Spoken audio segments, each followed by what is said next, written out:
So I have here a letter from John Carruthers. He's the president of Enbridge's Northern Gateway project. The Northern Gateway project is a plan to ship tar sands oil to Asia via a pipeline and a new tanker port in British Columbia. And they have a lot to say about how safe they're going to make that project. So I just want to go through a few of their claims. Firstly, all vessels entering Kitimat will be modern and double-hulled.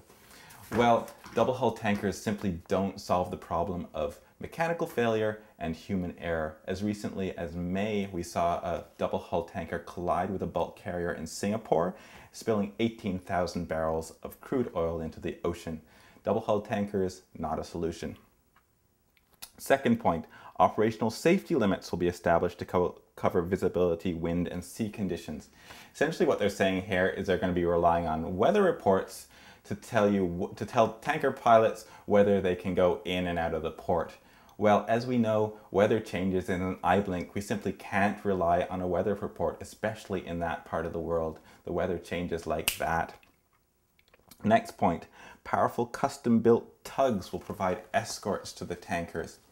Well, I have 2 points to make here. Firstly, they're talking about using the escort tugs in the Douglas Channel. That's arguably the safest part of the tanker route. The second point is that these escort tugs aren't currently required by law. In Alaska, where they are required by law, the oil industry is lobbying heavily to have that requirement removed. So again, we can expect the same here in Canada.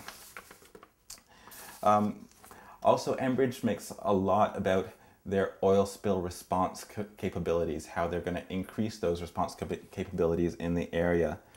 That means relying on skimmers and booms. It doesn't get any better than that. And as we see with the Gulf of Mexico spill, once the weather picks up, even in a slight chop, skimmers and booms simply don't work. Skimmers and booms, again, not a solution. You can't clean up oil once it's spilled. But the final point, and the one that really makes all of Enbridge's claims completely worthless, is the fact that their responsibility ends at the end of the pipeline. So once the tanker leaves the port, they're not responsible for it. It's the people who lease the tanker who are going to have to pay for any oil spill. So Enbridge can make all the claims they want about tanker safety, they don't have to deliver. Why are they making these promises? Well, because they stand to make billions of dollars in profits if this pipeline goes through. They're spending millions of dollars in advertising telling us how safe the project is going to be. Well, it's really for us to decide how safe that project is going to be and whether we're willing to bear the risk of an oil spill on our coast for their profits. So please visit notankers.ca and find out more about this campaign and sign the petition to keep oil tankers off of BC's north coast forever.